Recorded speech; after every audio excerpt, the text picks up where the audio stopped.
그 전에 확실히 털어야죠. 컴퓨터, 회계자료, 핸드 처참하게 쫓겨나게 해줄 거라고.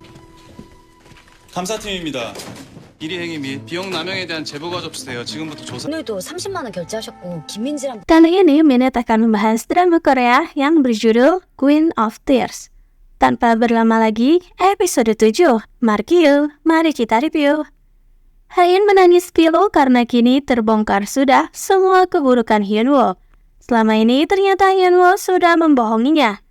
Hyunwoo mencoba ingin menjelaskan apa alasannya melakukan itu semua, dan ia rencanakan dan juga rasakan. Tapi Hain sudah tak sanggup lagi mendengar omongan Hyunwoo. Hain pun pergi dan ketika berada di lift, saat pintu terbuka, ia kini malah tiba-tiba ada di tengah-tengah jalan. Hampir saja Hain tertabrak truk besar. Beruntung Hyunwoo datang menyelamatkannya. Hain menjalani lagi pengobatan dengan setengah hati. Namun tetap saja pengobatannya gagal karena sel darah putih tetap tak stabil. Hain seolah sudah tak ada semangat untuk hidup lagi. Dan untuk menyadarkannya, dengan sengaja Hyunwoo berkata kasar.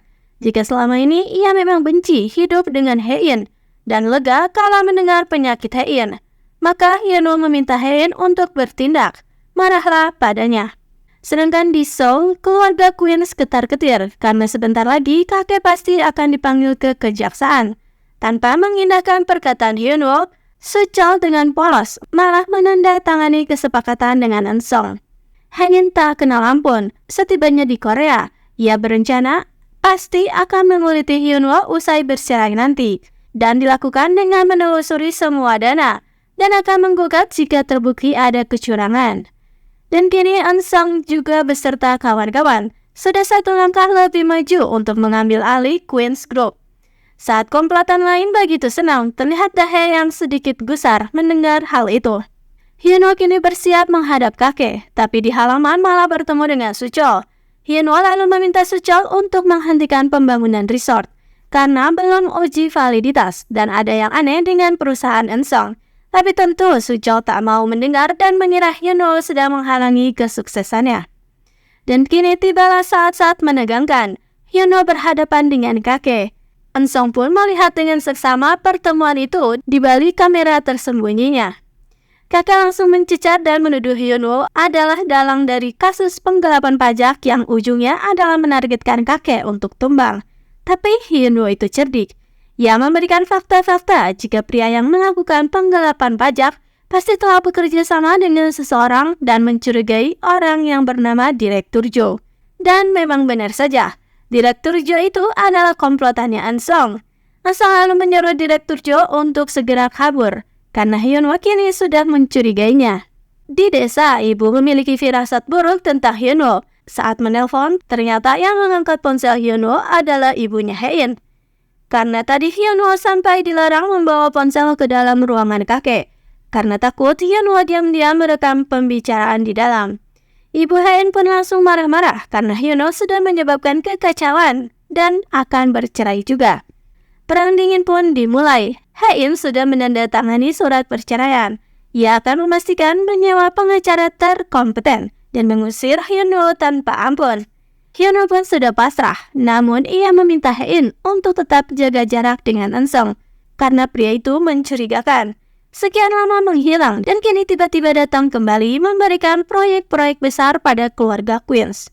Tapi Hain yang memang sudah murka tak peduli dengan ucapan Hyunwoo meskipun Hyunwoo mengatakan jika Eun-sung terlihat mendatangi toko yang sebelumnya Hyunwoo temui dan setelah kedatangan Eun-sung, sang pemilik toko pun menghilang. Untuk memindai CCTV di tempat insiden perburuan, Bibi Macan yang kini sudah tahu kebohongan pacar ayahnya harus menahan amarah. Ia tak bisa meledak-ledak seperti biasa karena tak punya bukti konkret jika menuduhnya saat ini. Bibi Macan harus menemukan anak dari si pacar ayahnya itu. Hain bersiap balas dendam. Tak seperti biasanya, ia sarapan dengan steak dan merubah gayanya menjadi begitu mentereng hingga membuat silau seluruh karyawan. Kelakuannya yang seperti itu sudah biasa bagi para karyawan. Mereka menyebutnya burung merak. Karena makin kesal Hong Hae-in, maka makin mewah juga pakaiannya. Hae-in melancarkan aksinya. Kantor Hyunwoo digeledah oleh tim audit karena katanya ada laporan penggunaan biaya ilegal. Sikap Hein kini bahkan membuat karyawan bergidik ketakutan meski ia tak marah. Sungguh pertarungan sengit antara pasangan Hong Baek ini. Yang bertarung pasangan suami istri itu, tapi yang kesusahan seisi kantor. Para karyawan bahkan mengatur agar Hong Hae-in dan Baek Hyun-woo tak berpapasan. Namun rencana mereka gagal, karena tetap saja Hong Baek couple berpapasan. Hae-in langsung mencecar memerintah tim hukum untuk melaporkan analisis kasus yang berulang kali kalah dalam 3 tahun terakhir, beserta solusinya. Sungguh suasana yang tegang bagi para karyawan di belakang mereka berdua. Pasangan Hong Baek ini bahkan berkomunikasi dengan mengirimkan pesan kalimat lewat para sekretaris-sekretaris masing-masing. Hae-in menolak semua laporan dari tim hukum yang sebelumnya, padahal sudah ia setujui. Dan di meja Hyun-woo pun menjadi banyak tumpukan berkas-berkas laporan yang ditolak Hae-in. Di tempat lain, diam-diam Eun-sung menyuruh seseorang untuk mengorek-ngorek sampah Hae-in, dan akhirnya mendapatkan alamat rumah sakit Hae-in berobat. Eun-sung sepertinya sudah mulai mencurigai kesehatan Hae-in. Direktur Jo bersiap kabur ke luar negeri diantar oleh Grace. Setelah menipu para koleganya, para pemilik saham itu pun ketar-ketir karena mendengar kabar jika tempat mereka berinvestasi berjamaah kala itu adalah perusahaan fiktif. Padahal mereka sudah menjaminkan saham Queens masing-masing. Di kediaman Queens, ibu langsung khawatir dan menyuruh untuk berhenti. Kala melihat Suchol terjatuh dari sepedanya, Suchol pun marah balik pada ibu karena selama ini ibu selalu saja melarang Suchol melakukan apapun yang katanya bisa membahayakan nyawa Suchol. Dan meskipun sedikit polos bin bodoh, Suchol adalah ayah yang hebat bagi anaknya.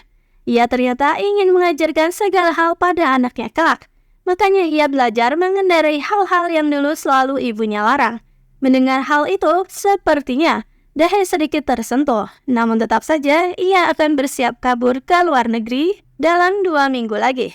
Ayah menerima laporan dari 2 orang yang selalu mengikuti Hyun-woo kemanapun. Hingga ayah pun kebingungan sendiri. Kenapa menantunya itu bertindak begitu menyedihkan dengan kemana-mana seorang diri, bahkan makan pun sendiri. Ayah tambah kebingungan kalau melihat video Hyun-woo yang tengah berlari, bernyanyi dan berteriak sendiri. Mereka juga melaporkan jika sudah menyadap ponsel Hyun-woo, namun isinya malah foto-foto dari Hae-in. Mana ada pria yang memotret wanita yang akan diceraikannya. Sekretaris Hae-in melaporkan jika Hyun-woo terlihat selalu memanggil nama seorang wanita di taman, yaitu Young-suk. Namun Hae-in kenal siapa itu Young-suk. Dan ternyata Young-suk adalah rakun yang diberi nama oleh Hae-in. Saat mereka belum menikah dulu, Hae-in pernah mengerjai Hyun-woo, berkata jika ada rakun di taman kantor itu. Dan ia akan keluar ketika tak ada siapapun di tempat itu. Hyun-woo tentu tak percaya, Hae-in pasti membodohinya. Namun ternyata bahkan hingga kini sudah bertahun-tahun lamanya, Hyun-woo masih saja polos dan percaya mengenai keberadaan Young-suk. Hae-in pun tersenyum simpul. Hyun-woo benar-benar polos. Pantas saja ia bersedia menikah dengan Hae-in kalau Hae-in berkata akan membahagiakannya. Ayah segera melaporkan balik pada Hae-in jika tak ada wanita lain di pernikahan mereka. Dan kini pembuktian dari hasil audit. Namun ternyata sama nihilnya. Tak ada yang mencurigakan dari pekerjaan Hyun-woo. Ia bersih. Bahkan terkesan hemat dalam mengeluarkan dana. Hanya saja sering pergi ke tempat cuci mobil. Namun ada satu yang mencurigakan. Hyun-woo sering menarik uang jutaan secara tunai. Hae-in pun menelusuri penemuan yang ia dapatkan dari kartu kredit Hyun-woo. Dan saat mendengar jika Hyun-woo sudah mengirimkan bunga pada seorang wanita yang bernama Kim Min-ji. Dengan berapi-api, Hae-in pun segera mendatangi wanita itu. Namun ternyata itu adalah karyawan Queens yang kala itu kesusahan karena ibunya sedang sakit keras. Diketahui kini ibunya baru saja tiada. Hyun-woo ternyata mengirimkan karangan bunga dan uang duka atas nama Hae-in. Sekretaris Hae-in pun merasa terharu atas tindakan Hyun-woo. Hyun-woo ternyata ada di rumah duka juga. Hae-in meminta Hyun-woo untuk berhenti berpura-pura. Hae-in tak akan pernah memaafkannya dan akan membenci Hyun-woo sampai ia tiada. Hae-in dan Eun-sung kini bertemu. Dengan terus terang, Eun-sung melewati batas lagi, meminta Hae-in untuk menceraikan Hyun-woo. Dan dirinya akan menggantikan posisi Hyun-woo. Hal itu membuat Hae-in tersinggung. Ia segera meninggalkan tempat itu. Dan gawatnya penyakit Hae-in kambuh. Diam-diam Ansong kini sudah mendapatkan obat milik Hein. Dan seperti yang bisa diduga, Mo Se-hee, pacar dari kakek, datang ke tempat Ansong. Ternyata dia memang ibu kandung dari Yoon Eun-song. Keduanya adalah dalang dari perencanaan kehancuran keluarga Queens. Mo Se-hee bahkan rela selama ini dianggap sebagai asisten pribadi keluarga Queens. Sama sekali tak dianggap di sana. Ia lakukan itu untuk mencapai tujuannya, yaitu mengubah tatanannya, karena sekarang giliran mereka yang akan ambil alih dan bahagia. Mo Se-hee mendatangi kekasihnya. Ia meminta sang ketua Queens untuk menjadikan dirinya sebagai tersangka dalam penggelapan pajak. Ia akan menggantikan ketua Queens masuk penjara. Diam-diam beracun wanita ini. Kakek pun merasa tersentuh dengan tindakan kekasihnya itu. Hyunwoo diam-diam menelusuri identitas Ansong. Diketahui jika Ansong memang diadopsi saat remaja ke luar negeri dan disekolahkan di tempat yang mewah.